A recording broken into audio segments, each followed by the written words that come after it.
CRIF Mag, l'émission du CRIF Marseille-Provence. Karine Benarous.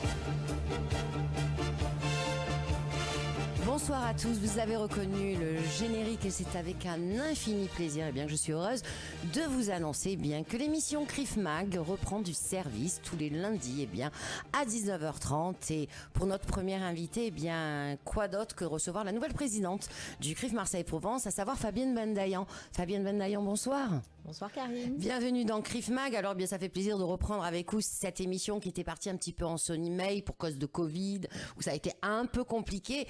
Et vous avez d'ailleurs décidé de la reprendre et de dire, écoutez, on va réouvrir l'antenne, on va redire des choses, on va faire des interviews et on va un petit peu montrer la vivacité de ce que fait le CRIF. Alors on en parlera tout à l'heure. Alors déjà, Mazal Tov d'avoir été élu, puisque c'est la première émission, même si c'est depuis le mois d'octobre. Merci Karine. Et on est très très heureux. Alors on va jouer à un jeu de questions-réponses, parce que les gens vous connaissent bien, mais maintenant je pense que c'est assez sympa aussi d'avoir un jeu de questions-réponses pour vous découvrir, pour découvrir vos envies, vos enjeux, ce que vous entrevoyez dans votre mission et votre fonction au sein du CRIF Marseille-Provence. Mais on m'a souvent posé une question et je vais vous la poser parce qu'on me le demande souvent, c'est peut-être très naïf, mais les gens ne savent pas très bien. Quand on dit on est présidente du CRIF Marseille-Provence, mais c'est quoi être présidente du CRIF Marseille-Provence ?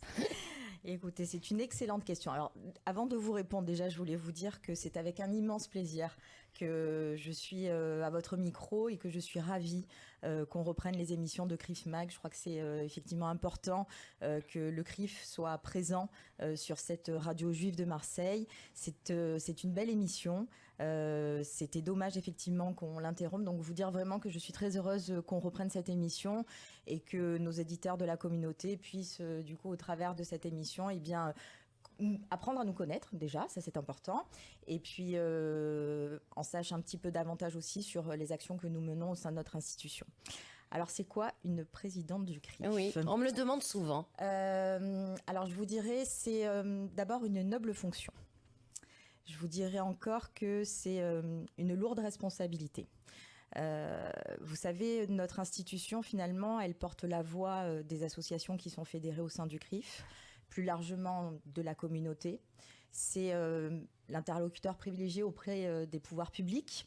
On porte les préoccupations, les inquiétudes de la communauté auprès des pouvoirs publics. Donc c'est une lourde charge finalement que d'être présidente, mais c'est aussi beaucoup d'enthousiasme parce qu'il y a des enjeux particulièrement importants. Alors on va évoquer sans doute dans quelques instants tous les enjeux, tous les combats qu'il convient de mener au sein de notre institution et plus particulièrement en ma qualité de présidente du CRIF. Mais quand j'évoque l'enthousiasme, c'est que au sein de notre institution, on a aussi de jolies actions que nous menons. Il s'agit effectivement des actions qui sont faites autour de la mémoire. On va en parler dans quelques instants. Ce sont des actions qui sont là pour favoriser aussi la notion de vivre ensemble.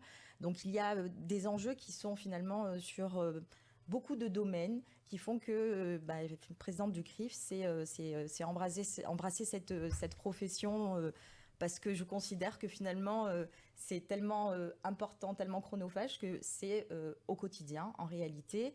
Et donc, du coup, on a cette chance aussi d'être entouré par un comité directeur dynamique qui a été renouvelé d'ailleurs le 2 octobre dernier lors de l'élection. Donc voilà, je suis enthousiaste parce que j'ai beaucoup de chance. J'ai la chance d'être entourée par des personnes qui sont engagées, qui sont vraiment déterminées face à l'ampleur de la tâche qui nous incombe. Donc c'est présidente du CRIF, c'est une conjugaison de tout ça. C'est à la fois une lourde responsabilité, mais c'est aussi des enjeux qu'on embrasse avec enthousiasme et détermination. Alors, est-ce que présidente du CRIF, c'est aussi finalement être l'interface avec les pouvoirs publics et de dire aussi, écoutez, dans la communauté, nous on est là pour porter votre voix, on est là. Oui, notre institution en fait est vraiment l'interlocuteur privilégié auprès des pouvoirs publics. Donc effectivement, c'est bien là l'enjeu de la présidence, c'est de porter la voix en fait auprès des pouvoirs publics. Et bien encore une fois des préoccupations, des inquiétudes de notre communauté. J'ajouterais d'ailleurs que c'est quoi présidente du CRIF, c'est aussi fédérer. Ouais. fédérer la communauté et puis avoir une démarche, en tout cas c'est vraiment ce que je souhaite apporter au cours de mon mandat pour les 3 prochaines années, c'est vraiment insuffler un vent d'unité au sein de notre communauté. Ça aussi pour moi c'est un critère déterminant. Alors on va rentrer un peu plus dans le détail et on va revenir à votre candidature quand vous avez candidaté donc pour être présidente du CRIF Marseille-Provence. Moi il y a un truc dans la candidature parce que je l'ai lu et qui m'a et qui m'a un petit peu voilà, je me suis dit j'avais envie d'avoir un peu plus de précision. Vous avez préféré parler de concept plutôt que d'axes réels sur l'identité, la transmission, la résistance. J'aimerais bien que vous y reveniez, parce que généralement, quand on se présente, on va dire « Bon, ben moi, sur ça, je vais faire ça, et puis ça, je vais réussir à faire ça, et puis ça va être comme ça. » Vous avez dit « Ah non, moi, je ne veux pas faire ça du tout. Moi, je parle de concept d'abord. » Alors, ce qu'il faut savoir, c'est que déjà au sein de notre institution, statutairement, on a déjà des axes qui sont prioritaires, c'est-à-dire que le CRIF est là pour le devoir de mémoire, pour la lutte contre l'antisémitisme, pour la défense de l'État d'Israël, pour la notion de vivre ensemble. Donc toutes les actions, si vous voulez, qui sont vraiment inhérentes à notre institution et qui sont statutaires, ça me paraissait effectivement évident. J'ai souhaité effectivement dans le cadre de ma candidature revenir sur des notions parce que ce sont à mon sens des préceptes qui sont indispensables pour assumer ce rôle de présidente du CRIF Marseille-Provence et effectivement pour moi parmi ces concepts et ces notions, il y en avait 3 qui me semblaient déterminantes, qui d'ailleurs se conjugue de toutes les façons avec les actions que nous menons au sein de notre institution. Mais je crois qu'il était nécessaire de rappeler cette notion d'identité, cette identité qui puise son essence dans des repères millénaires. C'est la confrontation avec le passé, dont nous sommes issus par engendrement, pas seulement par souvenir. C'est notre religion, c'est nos traditions, c'est notre culture, c'est notre attachement à l'État d'Israël. Donc c'est une notion qu'il convient effectivement au préalable de rappeler. C'est un préalable qui me paraissait effectivement indispensable. Pour ce qui s'agit de la transmission, là aussi c'est pareil, c'est ce que nous faisons au quotidien, c'est la conjugaison entre l'expression conjuguée, consacrée de devoir de mémoire, conjuguée au travail d'histoire. C'est la nécessité de transmettre aux jeunes générations, bâtir les remparts d'un monde et d'un avenir meilleur. C'est ce que nous faisons au quotidien au sein de notre institution. Et puis quand j'ai évoqué la résistance, là aussi ça me paraissait être une notion... C'est un mot que j'adore, ma résistance. Oui, moi j'aime bien aussi. J'aime bien aussi parce que je trouve que c'est un mot qui nous caractérise particulièrement. Lourd de sens en plus et d'action. C'est ça. C'est la résistance, c'est la lutte, c'est le combat, c'est affronter l'adversité quoi qu'il en coûte. Pour le coup, la résistance, c'est vraiment une notion qui me parle. C'est aussi quelque chose qui fait partie de mon quotidien dans le cadre de ma profession puisque je suis avocate. Donc voilà, c'est vrai que dans le cadre de ma candidature, j'ai trouvé intéressant de rappeler toutes ces notions qui caractérisent notre histoire, qui caractérisent notre identité, notre communauté et qui justifiaient vraiment mes motivations et ma détermination à porter ma candidature à ce poste. Alors justement, le mardi 14 mars, c'est-à-dire il y a très peu de jours, vous avez eu envie de convier l'ensemble des associations que le CRIF fédère autour d'une soirée en présence entre autres, du président national du CRIF, à savoir Yonatan Arfi. Et vous aviez envie de parler, parce que vous êtes beaucoup dans le dialogue, vous aviez envie de parler à toutes les associations, vous aviez envie de leur dire quoi? Pourquoi vous avez ressenti ce besoin de dire, moi j'ai envie de les rencontrer autour, pas dans un cadre rigide ou dans un cadre de réunion, mais dans un cadre un peu plus, on va dire, informel, privé, plus agréable, Pourquoi vous avez eu envie de faire ça? Alors, la première raison déjà, c'est que c'est vrai que... Alors déjà, il faut savoir que cette soirée a été reportée à 2 reprises à cause... des grèves. À cause des grèves, oui. Mais comme je l'ai dit au cours de la... grève, ça allait, voilà, comme je l'ai dit au cours de la soirée, la CGT n'a pas eu raison de ma détermination à maintenir cette soirée et réunir l'ensemble des associations qui sont fédérées au sein du CRIF. Ce que j'ai voulu tout d'abord, c'était d'abord leur dire merci. Leur dire merci de s'être mobilisés à l'occasion de l'élection du 2 octobre. Leur dire merci de m'avoir élu à l'unanimité. Et puis j'avais envie, effectivement, et vous l'avez rappelé à juste titre, j'avais envie qu'on passe un moment de partage.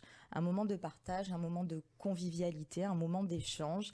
Et c'est vrai que bien souvent, on se croise au cours des réunions, au cours des différents événements. On se croise au cours du dîner du CRIF, mais c'est autant d'événements, autant de moments où finalement on n'a pas le temps de se poser, d'échanger, de pouvoir dialoguer. Et je vous l'ai dit, présidente du CRIF, c'est quoi ? C'est avant toute chose aussi la volonté de vouloir rassembler, de vouloir fédérer. Et moi, j'ai besoin d'être à l'écoute de ma communauté. J'ai besoin d'entendre leurs préoccupations, j'ai besoin d'entendre leurs attentes, parce que l'objectif, encore une fois, c'est quand on accepte d'être présidente du CRIF, c'est avant toute chose de représenter une communauté. Et je crois que le meilleur moyen de représenter la communauté, c'est avant toute chose de pouvoir instaurer ce dialogue et pouvoir être à l'écoute, pouvoir échanger, pour pouvoir justement retranscrire ensuite les attentes de notre communauté, puisque finalement président du CRIF, c'est représenter une communauté.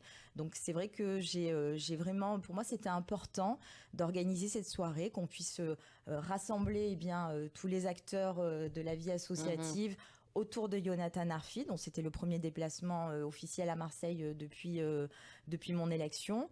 Donc c'était une très belle soirée. J'ai eu vraiment le bonheur en plus non seulement d'accueillir tous les représentants, les présidents des associations qui sont fédérées au sein du CRIF, mais j'ai souhaité faire de ce moment vraiment un moment d'unité, et c'est la raison pour laquelle j'ai convié également Michel Cohen-Tenouji, président du consistoire, Lionel Stora bien évidemment. Malgré le fait qu'il ne se fasse pas, absolument. Parce qu'il y a combien d'associations justement fédérées au CRIF ? On est 65 associations. Voilà. Et en donc fait, vous êtes allé au-delà de ça. Oui, je suis allée au-delà de ça, parce qu'encore une fois, je considère que notre communauté a besoin plus que jamais de faire la démonstration de son unité, de sa solidarité. Et c'était bien l'enjeu de cette soirée, faire la démonstration de cette unité. Donc j'ai eu le bonheur d'avoir à mes côtés donc Michel Cohen-Tenouji, Lionel Stora, Di Amar, le président du consistoire régional. J'ai souhaité également convier le représentant du camp d'Émile, parce que bien souvent on oublie cette institution qui est quand même essentielle. Et oui, c'est rien de le dire. Transmission. Donc j'ai eu le bonheur d'avoir aussi à mes côtés Nicolas Sadoun, qui représentait la fondation du camp d'Émile. Et puis j'ai souhaité au cours de cette soirée aussi qu'on soit accompagné par les pouvoirs publics, tous ceux qui nous soutiennent au quotidien. Donc j'ai convié la mairie, le département, la région.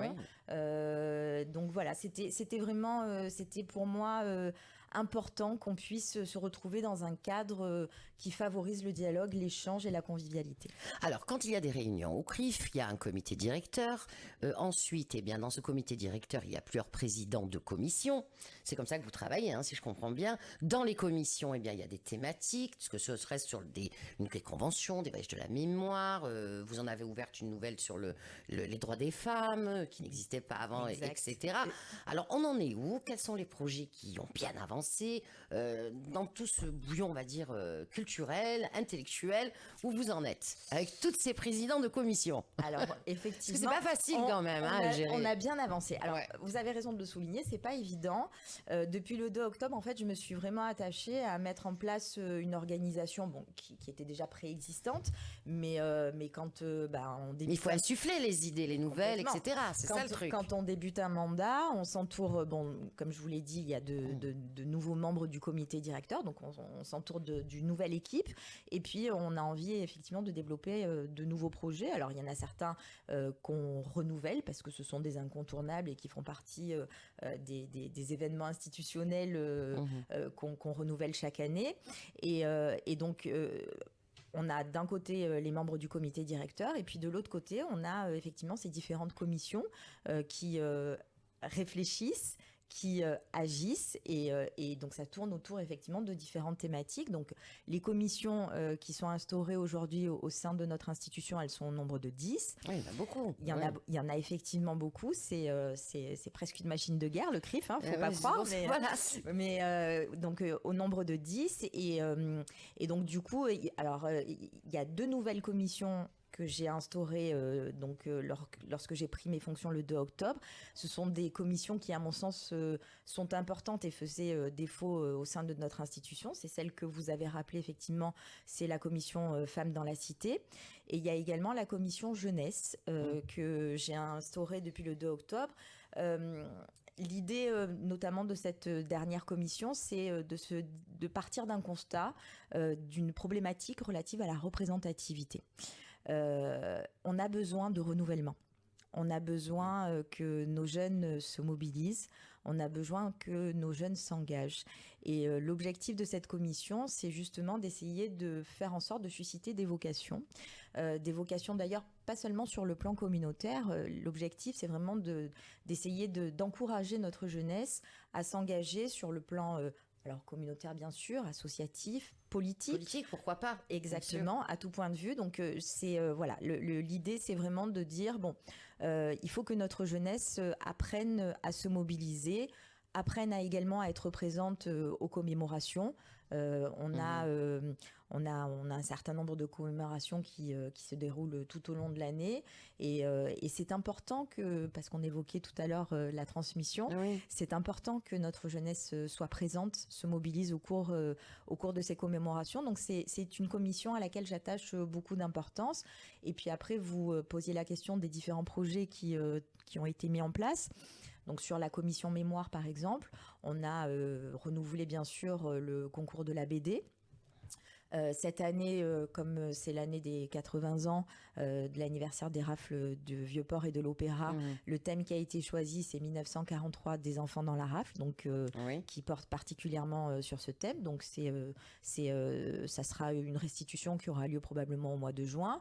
On a bien sûr le voyage de la mémoire organisé. C'est important d'en parler de ce voyage de la mémoire parce que ce qui est intéressant dans ce voyage, c'est que vous mélangez, et c'est ça, je pense que tous les voyages devraient être comme ça quand on parle de mémoire. Vous l'ouvrez et vous mélangez ce qui est école juive et non juive. Déjà, d'une part, après vous m'arrêtez si je me trompe, ça fait que les jeunes se connaissent entre eux et on sait très bien que le dialogue fait reculer l'intolérance ou la non-connaissance. L'ignorance fait beaucoup de choses, beaucoup de mal en réalité. Et vous les emmenez quand même dans un périple avec une ville à chaque fois prédéfinie avant. Et avec des profs d'histoire géo aussi de toutes les écoles, c'est ça. Oui, tout à fait. Ils sont nous en parler un accompagnés. Petit peu, parce qu'on a l'impression, mais tous les ans on fait, mais c'est quand même des choses assez lourdes qui sont emportées. Non, et puis il y a un très bel esprit d'ouverture dans ce voyage de la mémoire. Complètement. En fait, c'est un voyage qui est organisé donc par la commission mémoire, qui rassemble, comme vous l'avez dit, des établissements laïques. Ça s'adresse absolument pas uniquement à la communauté juive. Et justement, c'est dans ce souci justement d'ouverture pour permettre à des élèves de pouvoir se déplacer. Là, cette année, donc, nous avons effectué le voyage à Berlin. C'est un voyage qui du coup, on le sait parce que en fait, on a une restitution partielle déjà de certains collégiens, puisque nous avons eu au lycée Simone Veil l'inauguration du jardin des souvenirs. Et à cette occasion, il y a différents ateliers qui ont été réalisés par les enseignants et par les élèves de ce lycée. Et il y en avait certains du lycée Simone Veil qui ont participé donc au voyage de la mémoire et qui ont fait une restitution. Et c'est vrai que là, on comprend effectivement tout le sens et tout l'intérêt de faire participer les élèves de toute confession à ces voyages de la mémoire, parce que ça leur permet effectivement d'avoir tout d'abord une connaissance et puis ensuite de diffuser cette connaissance auprès de leurs copains dans ces différents établissements, et pas seulement, puisqu'on a des restitutions qui permettent effectivement d'élargir au plus grand nombre ce que ces élèves ont pu ressentir, ont pu voir, ont pu apprendre au cours de ces différents voyages. Cette année, j'ai décidé aussi de demander à la commission mémoire de développer un cycle de conférences. Donc cette année, le cycle de conférences se fera sur 3 conférences distinctes. Ça tournera autour des thèmes de rafles, crimes contre l'humanité et génocide. Donc on est en train de travailler dessus. Donc c'est en train de se mettre en place. Donc ça fait partie des projets de la commission mémoire. On a également sur la commission qui travaille sur les colloques et événementiels, la convention annuelle. Ah oui, ça c'est un moment attendu quand même, la convention du CRIF Marseille-Provence. Bon, il y a une convention nationale aussi qui se fait tous les ans. Et il y a toujours eu la mouture, on va dire, parce que les Marseillais sont toujours très, très indépendants, un petit peu. La convention aussi sur Marseille. Et donc, vous avez choisi quoi comme thème cette année ? Alors, cette année, on a décidé d'articuler la convention autour de 2 thèmes principaux. Le premier thème portera sur l'irresponsabilité pénale. D'accord. Donc, les invitations ont été lancées auprès de la faculté de droit d'Aix-en-Provence. Donc on aura un maître de conférence qui a participé à l'évolution législative et à la modification de la loi qui est intervenue suite à l'arrêt de la Cour de cassation concernant l'affaire Sarah Halimi. Oui. On aura l'ordre des avocats qui participera, des magistrats également. On a sollicité également un expert psychiatre qui nous parlera de cette altération du discernement. Donc on a une table ronde qui est en train... Oui. Là c'est toujours pareil, on est en train de bosser dessus, tout n'est pas finalisé. Oh, ça ne sera pas finalisé jusqu'à la veille, c'est comme ça. Bon, j'espère que ça le sera, Il y a toujours un petit peu avant. Des coups d'angoisse, des coups de surprise. Mais j'ai proposé à la commission qu'on puisse faire une table ronde autour de ce thème. Ça m'a paru un thème d'ouverture parce que finalement la convention annuelle du CRIF c'est aussi une ouverture, c'est aussi évoquer des enjeux républicains et pour ce qui concerne la question de l'irresponsabilité pénale et de l'évolution législative, c'est quelque chose qui nous concerne tous, pas seulement surtout, la communauté. On est tous en tant que citoyens confrontés à un moment donné à une décision qui peut être prise par une juridiction sur la capacité ou pas, le discernement ou pas, d'une personne qui est susceptible d'être poursuivie ou pas, en fonction de ce que la juridiction peut décider, à l'appui, bien évidemment, des expertises judiciaires. Donc c'est un thème qui me paraissait effectivement intéressant. Et puis tout ça s'articulera à la lumière de l'affaire Sarah Halimi. Ce qui est surtout intéressant dans cette conférence, ce premier point, on va dire, premier axe de la convention, c'est que c'est vrai que je m'intéresse beaucoup moi à tout ce qui sort, etc. Donc j'ai beaucoup lu les réactions, les machins, etc. On a ressenti quand même chez les gens, il faut faire œuvre de pédagogie aussi, parce que le langage juridique est difficile à manier, les concepts juridiques sont difficiles à manier, l'histoire d'irresponsabilité, l'abolition partielle, totale, on comprend pas tout quand on n'est pas avocat ou juge ou magistrat, qu'on ne baigne pas dans ce langage juridique. Absolument. Et donc c'est vrai que parfois on dit tout et n'importe quoi. Les gens disent tout et n'importe quoi. Je suis complètement d'accord. Je suis complètement d'accord. Et c'est un des rôles aussi du CRIF de faire œuvre de pédagogie, je pense. Absolument. Et là, je dois dire effectivement qu'en ma qualité d'avocate, ça me parle d'autant plus. Oui, ça vous parle. Ça me parle d'autant plus. Et j'ai constaté au cours des différents échanges que j'ai pu avoir avec les uns et les autres, ou ne serait-ce que sur les réseaux sociaux, que parfois il y avait des prises de position qui découlaient finalement de l'ignorance des dispositions législatives ou encore de comment s'articule une décision de justice. On l'a rappelé, on l'a dit, la Cour de cassation dans l'affaire Sarah Halimi a dit le droit, mais elle n'a pas rendu justice. Et donc, c'est dans ce sens-là qu'il y a eu une évolution législative. Et moi, j'ai envie de m'adresser effectivement à Marseille, pas à la communauté juive. J'ai envie de m'adresser aux Marseillais en organisant cette convention et que justement, cette œuvre pédagogique puisse permettre à tous les Marseillais de comprendre justement tout ce qu'on ne peut pas nécessairement appréhender quand on n'est pas nécessairement juriste et comprendre l'articulation de cette notion d'irresponsabilité pénale. Est-ce qu'on juge les fous? Est-ce qu'on juge pas les fous? Tout ça, c'est... Oula, voilà. On peut embrayer, même philosophiquement, on peut aller partout là. Et donc voilà. Donc, c'est l'intérêt aussi. C'est l'intérêt de ce thème. Donc j'ai retenu ce thème. Le second thème s'articulera autour de la radicalisation et du terrorisme. Ça colle aussi par rapport à un agenda, puisque le 3 avril s'ouvre le procès de l'attentat de la rue de Copernic. Oui.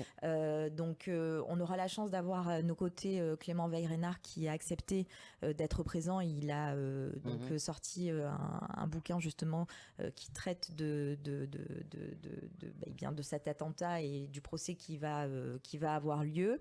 On a sollicité, alors je ne vais pas tout dévoiler, hein, mais voilà, on a sollicité là aussi des magistrats, des avocats. On a sollicité également Madame Camilleri, qui est la préfète de police. Bon voilà, je vais pas tout vous dévoiler là aujourd'hui. Vous avez un ordre de date, ce serait en avril, c'est ça? Après Pessard, on va laisser passer Pessard. On va laisser passer Pessard. On va tout sortir d'Égypte et après on va se retrouver à la convention. On l'a fixé pour le 23 avril. Dimanche 23 avril. Ok. Alors, Fabienne Bendayan, c'est vrai, comment vous réagissez, vous, en tant que présidente d'une institution française, hein, quand on entend, et c'est vrai qu'on entend, ça se calme un petit peu en ce moment, mais on a beaucoup entendu les gens dire, non mais il y a trop d'antisémitisme, de Français, hein, juifs, dire, il y a trop d'antisémitisme en France, moi je fais mes valises et je pars. Est-ce que ça vous fait mal? Est-ce que vous comprenez? Est-ce que vous approuvez? Alors, c'est compliqué. Est-ce que ça me fait mal? Oui, bien sûr, parce que ça signifie que nos compatriotes juifs qui décident de partir partent pour de mauvaises raisons. Oui, C'est-à-dire que moi, je suis effectivement en faveur de l'ALIA pour tous ceux qui décident à un moment donné, bien, de changer de vie par rapport à une idéologie. Par rapport à une volonté de s'installer en Israël parce que justement voilà on a ce désir profond de pouvoir s'installer. Comme d'autres pourraient aller ailleurs, hein. Absolument. C'est donc c'est quitter la France par envie. C'est quelque chose que j'entends parfaitement, que je peux évidemment cautionner sans aucun problème. En revanche, tous ceux qui prennent la décision de quitter la France parce qu'ils se sentent en insécurité ou parce qu'ils ont le sentiment effectivement qu'ils peuvent être trop exposés par rapport à cette montée de l'antisémitisme, oui, c'est quelque chose qui est douloureux pour moi. C'est quelque chose qui est douloureux pour moi parce que ça veut dire que finalement, il y a un échec évident. Alors un échec pas de la communauté, pas de nos institutions, c'est un échec de la démocratie. C'est nos valeurs de liberté, c'est nos valeurs d'humanisme, c'est tout ça qui est remis en question et qui fait qu'à un moment donné, eh bien, oui, c'est de toute évidence un constat d'échec. Alors, Marseille est une ville de métissage. Bon, elle a toujours été, parce que c'est un port, hein, c'est une ville portière, donc ils sont toujours brassés des commerçants venant de l'Orient, de partout, etc. Elle l'est encore, hein, à l'heure actuelle, en 2023.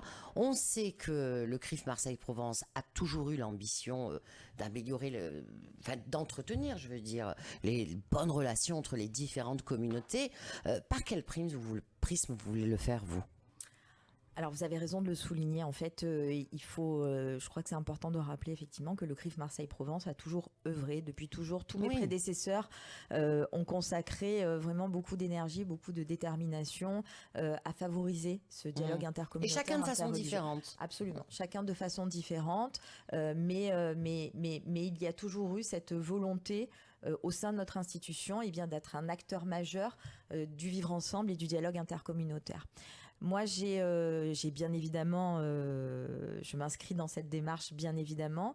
Et en réalité, j'ai réfléchi un petit peu et je me suis dit, bon, la dernière action phare qui avait été faite par mon prédécesseur, qui était l'action Marseille Unis dans l'amitié, c'est une action qui a fait ses preuves pendant quelques années. Mais finalement, j'avais envie d'apporter un petit vent de nouveauté, une empreinte qui m'était propre. Et donc cette année, j'ai décidé de faire une action qui tournerait cette fois autour de la femme, favoriser le vivre ensemble autour de la femme sur des questions culturelles, de mêler la culture, mêler le culinaire, mêler le religieux. Et donc là aussi, c'est pareil, c'est une action qui est en cours de construction. dont on vous parlera très bientôt. Mais voilà, ça fait partie donc des actions que j'envisage de mener. C'est aussi maintenir le lien avec toutes les communautés dans le cadre d'échanges. On se reçoit, on discute. C'est bien évidemment aussi un axe prioritaire pour moi pour les 3 prochaines années. Bah justement, vous parliez de femmes, on est au mois de mars, on sait que le mois de mars est orienté le 8 mars sur la journée des droits de la femme et non pas la journée de la femme, comme beaucoup de gens le supposent. C'est pas ce jour-là qu'on offre des fleurs à sa femme en réalité, on augmente les droits des femmes. On doit l'offrir tous les jours en réalité. En réalité, on l'offre tous les jours. Est-ce que vous êtes avocate, vous êtes présidente, vous êtes femme, comment vous vivez toutes ces charges ? Parce que c'est pas évident, parce qu'on le sait, on va pas se cacher, Fabienne, on demande plus à une femme qu'à un homme dans tous les domaines. Oui. C'est la vérité, que ce soit dans le métier professionnel, partout. Je crois que la nature a fait en sorte justement qu'on soit en mesure de pouvoir tout assumer. C'est vrai que je vais pas vous mentir, les journées sont intenses, les journées sont longues, aussi bien en ce qui concerne ma profession que en ce qui concerne le temps que je consacre à l'institution. On est vraiment sur une activité chronophage. Donc, et puis comme je veux y mettre beaucoup de cœur et que j'ai décidé vraiment de m'investir pleinement, ça veut dire que ça m'oblige à être sur tous les fronts. Mais en même temps, c'est quelque chose qui me dérange pas parce que finalement, depuis toujours, j'ai mené de front plusieurs choses en même temps. Moi, je me suis mariée, j'avais 18 ans. C'est jeune. Ouais, c'est jeune. On est des bébés à 18 ans, pas vous apparemment. Non. Et j'ai commencé mes études. En étant mariée. C'est ça. Je suis rentrée à la fac une semaine après mon mariage et j'ai conjugué études, mariage, enfants aussi, parce que j'ai eu les 2 premiers. J'étais encore étudiante. Donc c'est dans la vie, je pars d'un principe, c'est que quand on se donne les moyens de réussir, on y arrive. Voilà. Alors moi j'aime bien, avant de se quitter, j'ai 3 questions un peu plus personnelles. J'aime bien m'intéresser à ce que les gens ressentent dans des moments précis, importants de leur vie. Quand vous avez entendu en octobre 2022, au moment où vous réalisez, élu à l'unanimité, je suis présidente du CRIF Marseille-Provence.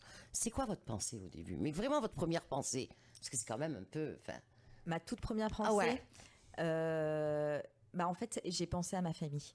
J'ai pensé à ma famille d'abord. Parce que c'est beaucoup de sacrifices d'être présidente du CRIF Marseille-Provence. Je vous l'ai dit, c'est chronophage, c'est participer à des événements le soir, le week-end. Donc c'est nécessairement faire des sacrifices sur le plan familial. Et donc j'ai pensé à eux d'abord, à leur soutien, et de me dire effectivement que c'est grâce à leur soutien que je pouvais assumer cette fonction.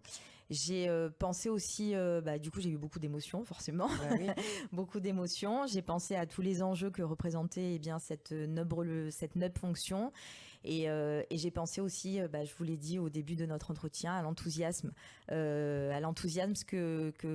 me procurait l'annonce de cette élection et de tout ce que j'allais pouvoir mettre comme énergie pour pouvoir essayer, encore une fois, de faire en sorte de faire un mandat qui permette de faire briller notre communauté, qui permette à notre communauté de se rassembler, de s'unir, de faire en sorte de lutter, de défendre pour nos compatriotes, de tout mettre en œuvre pour qu'on ait finalement une vie qui soit débarrassée de toute ségrégation, de toute haine, dans un climat qui soit serein pour un avenir meilleur.